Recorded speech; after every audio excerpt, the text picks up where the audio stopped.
우리는 왜 예수를 믿어야 할까요? 무엇 때문에 예수를 믿으라고 우리는 이웃에게 전하고 그렇게 전도하려고 할까요? 전 이번 한 주간 이런저런 생각으로 한 주간을 보냈습니다. 왜냐하면 어느 한 분의 신앙 간증의 그 영상을 보았기 때문에요. 제가 사진 하나를 보여드릴게요. 여러분, 이분이 누구인가 하면 1980년 후반 내게 남은 사랑을 드릴게요 라는 노래로 엄청난 인기를 누렸던 가수 장혜리 씨입니다. 장혜리. 이분이 30년이 훨씬 지난 4년 전에 CBS TV에 새롭게 하소서라는 방송에 출연해서 간증을 한 거예요. 제가 그 영상을 보았습니다. 지금은 이분이 집사님이 되어 계셔요. 사진 볼까요? 사진을 보면 이분이 지금은 이제 집사님이라고 불려지는데요.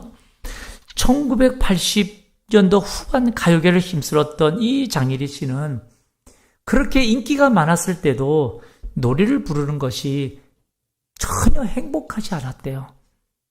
그래서 결국 5년 후에 가수를 그만두게 되었고요. 심한 우울증을 겪었고 그리고 급기야 술로 살았답니다. 술로. 물론 그때도 교회는 다녔지만 거의 형식적으로 다녔을 뿐 정작 장혜리 씨는 거의 매일 난 죽었으면 좋겠다. 죽었으면 좋겠다. 죽음을 생각하며 그렇게 하루하루 살았던 거예요. 그러던 어느 날 정말 스스로 떨어져 죽으려고 베란다로 돌진합니다. 베란다를 향해서 달려갔어요. 삶을 포기하려고. 그런데 베란다를 향해서 막 돌진하는데 그 베란다 앞에서 다리에 온 힘이 풀리면서 털썩 주저앉아 버렸어요. 이분은 태어나면서부터 가정적으로 아픈 상처가 있어서인지 늘 우울한 마음을 가졌는데 우울증과 함께 장혜리 씨는 늘 마음에 분노, 미움, 원망이 가득한 채 살고 있었던 거예요. 이미 그에게는 이 눈에 눈물을 다 말라 있었고 감정도 메말라 있었는데 그날따라 베란다 앞에서 주저앉아서 엉엉엉엉 통곡이 나오더라는 거예요. 그렇게 통곡하면서 이 장혜리 씨는 그저 형식적으로 하나님을 찾았던 그 사람이 정말 하나님을 찾았대요. 그런데 그 순간 하나님이 자신을 붙잡고 위로해 주시는 경험을 그가 한 거예요. 사진을 보세요. 위로의 빛으로 다가와 나를 붙드는 느낌을 이 사람이 받은 거예요. 그동안에 그저 형식적으로 교회만 왔다 갔다 했었던 그의 인생이었는데 통곡했던 그날 살아계신 하나님의 위로하심을 경험하면서 이분의 삶은 완전히 달라진 삶을 살기 시작했다는 거예요. 물론 그 이후로도 목소리가 갑자기 안 나오는 등 여러 가지 어려움을 겪었지만 여전히 하나님의 뜻을 구하며 지금도 살고 있다라고 하는 그의 삶의 간증을 하는 걸 보았어요. 저는 한 인생이 예수님으로 인하여 새 생명을 얻는 이 회심의 과정을 보면서 몇 번이나 울컥울컥 그리고 눈물을 흘렸습니다. 그리고 제 자신에게 질문했어요. 너는 왜 예수 믿니? 너는 무엇 때문에 오늘 또 예수를 믿으라고 전도하고 있니? 라고 저는 이번 한 주간 계속 제 머릿속에서 제 자신에게 질문하며 살았던 한 주간이었습니다. 그런데 성도 여러분, 오늘 우리가 읽은 성경 본문을 보면 나인성의 한 과부가 등장하고 있습니다. 누가복음 7장 11절에 보세요. 11절에 보니까 그 후에 예수께서 나인이란 성으로 가실새 제자와 많은 무리가 동행하더니 12절 성문에 가까이 이르실 때에 사람들이 한 죽은 자를 메고 나오니 이는 한 어머니의 독자요 그의 어머니는 과부라 그 성에 많은 사람도 그와 함께 나오거늘 이라고 말씀하고 있어요. 오늘 이 본문의 내용을 아는 성도님들은 금방 지금 어떤 장면이 지금 연출되고 있다는 걸 아실 거예요. 나인성에서 장례 행렬이 지금 나오고 있어요. 근데 그 죽은 자가 누구인가 하면 한 어머니의 독자요. 그의 어머니는 과부라. 다시 말하면 남편 없이 홀로 사는 여인인데 그것도 독자, 아들 한 명 키우며 사는 거예요. 그런데 그 아들이 죽은 거예요. 그 아들이 죽은 거예요. 당시 유대 사회에서 남편 없이 홀로 산다라고 한다면 그 여인은 그야말로 그 생은 비참하고 그리고 가난한 삶이라는 것을 연상할 수가 있습니다. 게다가 자식이라고는 단 하나, 그것도 그 아들, 오직 그 아들만 믿고 키워왔는데 그 아들이 죽은 거예요. 이 어머니의 절망과 아픔, 좌절과 낙심. 그런데 여러분, 우리가 감히 이 어미의 아픔을 이해한다고 할 수 있을까요? 그런데 성도 여러분, 저는 우리 본문을 읽으면서요, 우리는 꼭 이 어머니가 겪는 이런 류의 아픔은 아니더라도 각자 내 처한 자리에서 겪는 우리 인생의 절망과 아픔들, 좌절과 낙심들, 여러분 다 있지 않나요? 마치 가수 장혜리 씨처럼 정말 죽을 만큼 절망스럽고 그래서 매일의 삶이 우울하고 그래서 내 인생 사는 게 버거워 주저앉고 싶을 때 여러분 수없이 있지 않냐 이 말이에요.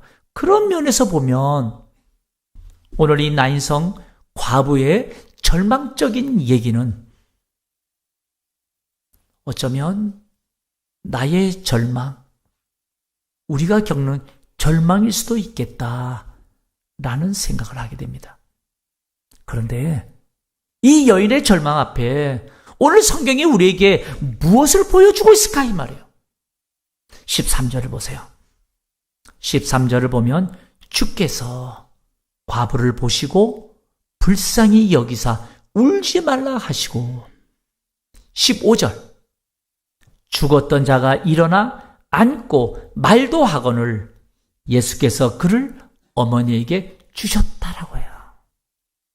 절망의 장례 행렬 앞에서 우리 주님이 과부를 보시고 그래서 불쌍히 여기시고 그래서 죽었던 아들을 다시 살려주셔서 그 어머니에게 주시는 장면을 보여주고 있어요. 오늘 이 본문 보면서 그래서 질문해보고 싶은 거예요. 뭘 질문해보고 싶은가? 우리 주님으로부터 불쌍히 여김을 받아서 죽은 아들을 다시 얻게 된 이 어머니, 이 어머니의 기적의 수혜를 무엇으로 설명할 수 있을까? 여러분 이게 무슨 말인가 하면 지금 예수님이 이 어머니의 믿음을 보시고 기적을 베푸셨나요?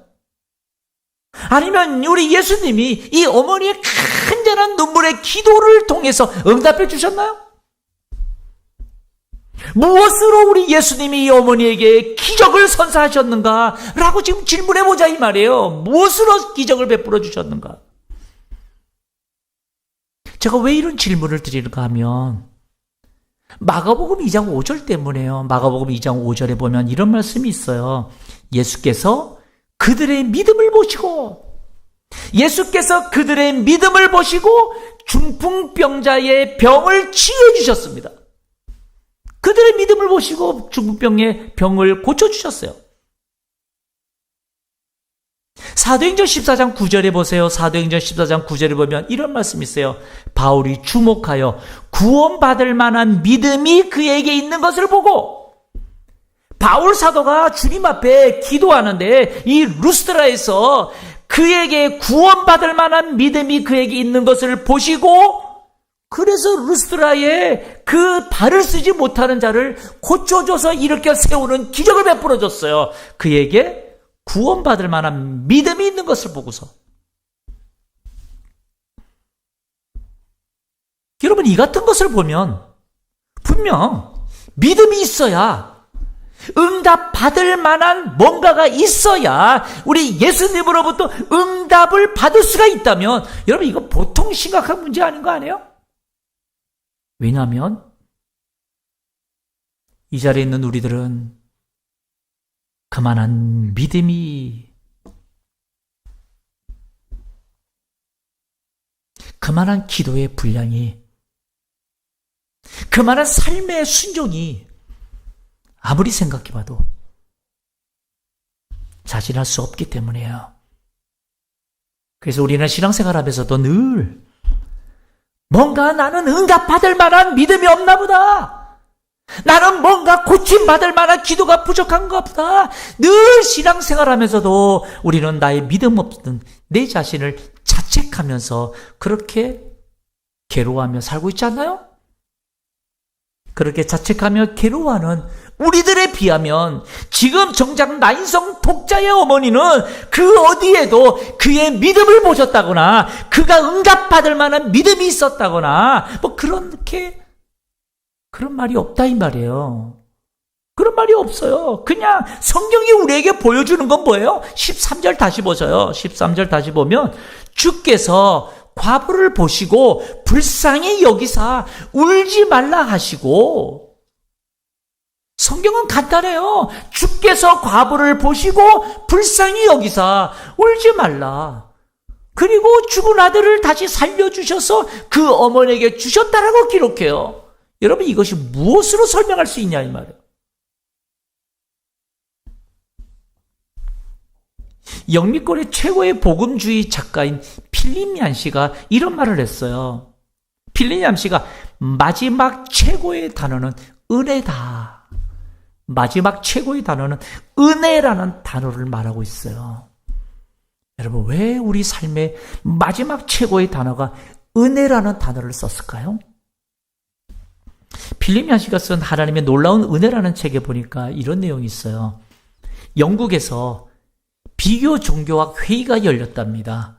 비교 종교학 회의가 열렸는데 세계 각국 전문가들이 다 모여서 기독교 신앙의 독특성이 뭔지를 토론했다는 거예요. 기독교 신앙의 독특성. 기독교만이 가지는 독특성이 뭐냐. 그래서 그 기독교만이 갖는 독특성에 대해서 몇 가지 쭉 여러 가지 답을 적는 거예요. 그리고 서로 토론하면서 하나하나 지워가는 거예요. 여러분 기독교 신앙에서 독특성, 제일 먼저 뭘 말할 수 있어요? 성육신. 성육신만큼 기독교에서 독특한 게 어디 있어요? 신이 인간의 모습으로 현현한 이야기. 그런데 타 종교에도 신이 인간의 모습으로 현현한 내용이 있다는 거예요. 그래서 그것도 지워요. 그 다음에 기독교의 독특성 중에 부활? 여러분 이 부활만큼 또 독특한 게 어디 있어요 기독교에서? 그런데 타 종교에서 죽은 자의 환생의 기사가 있다는 거예요. 타 종교에도. 여러분 그리스 신화 같은 것도 그렇잖아요. 그러니 그것도 지워요. 이렇게 기독교만이 가지는 독특성이 무엇인가 하나하나 지워가다 보니까 토론이 길어지는 거예요.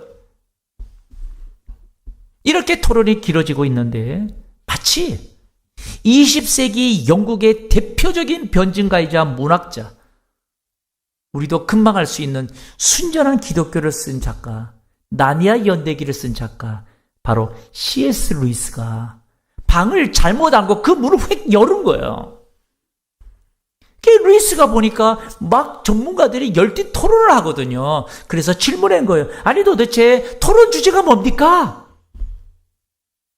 그러자 그 토론하던 전문가들이 우리가 지금 토론하는 것은 전 세계 종교 중에 기독교만이 가지고 있는 이 독특성, 이거 지금 찾는 중입니다 라고 말했대요. 그러자 루이스가 나가면서 하는 말, 그거에 쉽죠? 은혜 아닙니까? 은혜 아닙니까? 그리고 나가더래요. 많은 전문가들이 이 루이스 말을 듣고 나서 여러 가지 막 열띤 토론을 하면서 했는데 결론을 내릴 수밖에 없었대요. 어떤 결론을 내렸는가 하면 기독교의 독특성은 바로 은혜다, 은혜. 여러분, 은혜가 뭐예요? 하나님의 사랑이 값없이, 조건 없이 우리를 찾아온다는 개념이 은혜예요. 불교도, 힌두교도, 이슬람교도 모두 인간의 노력을 강조하는 거예요. 그래서 불교는 고행을 말합니다.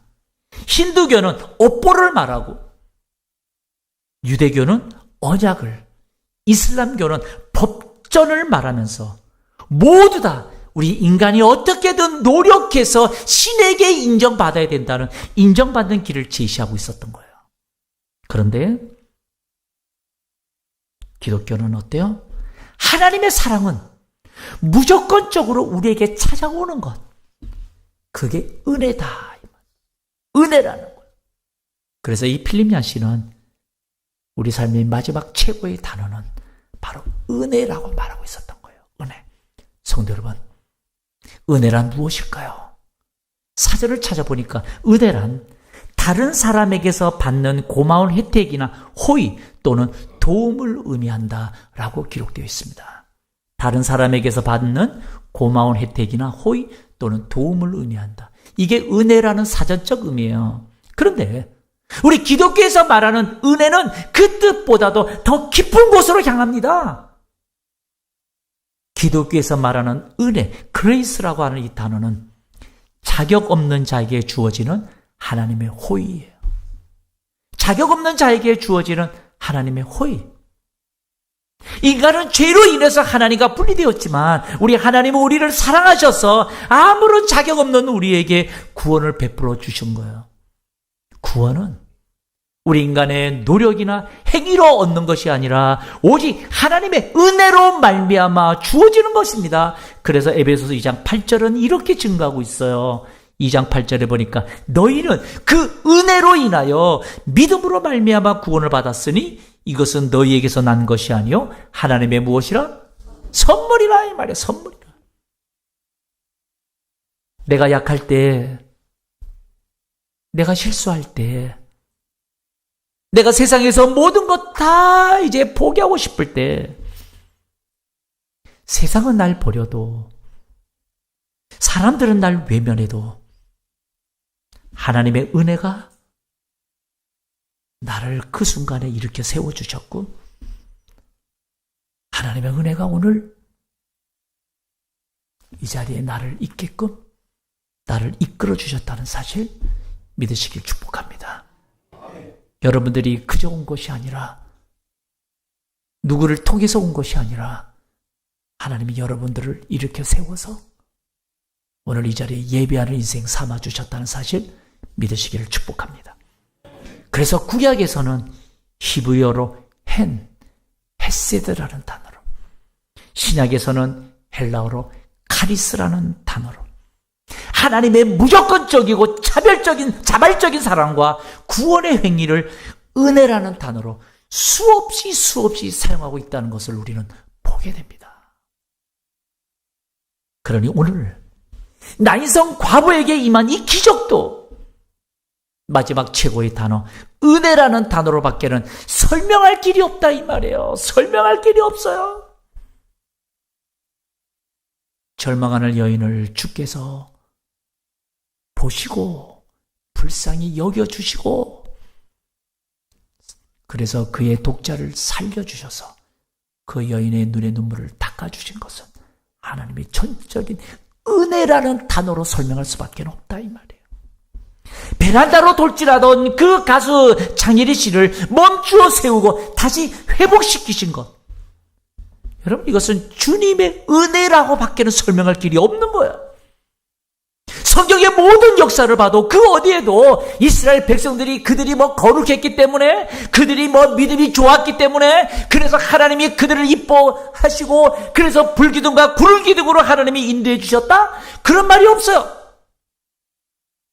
그 이스라엘 백성들은 그저 불평 많고 원망 많고 욕심 많고 거짓되고 그래서 탈도 많았어요. 그들이 한 일이라고는 그저 불신앙과 불순종으로 사는 것뿐이었어요. 그럼에도 불구하고 우리 하나님께서 어떻게 했어요? 저들을 불쌍히 여기사 저들에게 은혜를 베풀어 주셔서 그 400년 동안의 애굽의 노예에서 구해주시고 적과 꿀이 흐르는 가나안 땅으로 하나님이 인도해 주셨다. 그러니 모든 것은 무엇으로 설명할 수 있는가?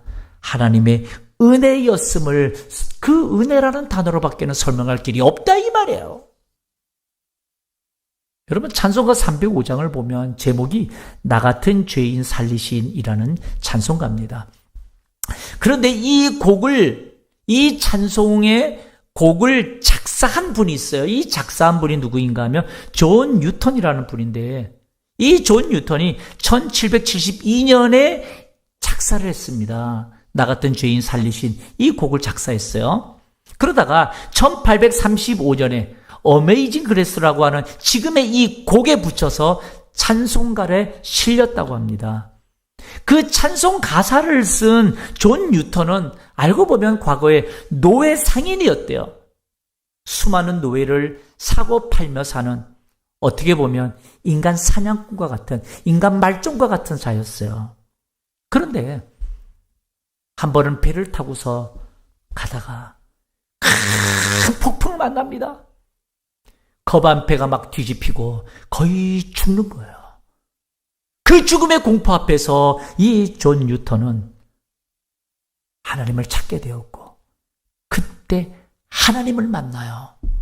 그리고 그 자리에서 회심해요. 그렇게 극적으로 회심하고 난 존 뉴턴은 노예 상인이었는데 그가 훗날 목사가 되었습니다. 목사가 되었어요. 그래서 그때 되돌아봤던 내 삶을 보면서 그 하나님 은혜에 감격하고 감사해서 그래서 가사를 쓴 것이 305장. 나 같은 죄인 살리신 주 은혜에 놀라워. 잃었던 생명 찾았고 광명을 얻었네.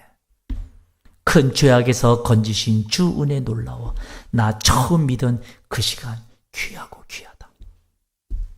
무려 여러분 250년이 지난 지금도 수많은 이들이 여러분 이 찬양을 부르고 있고요.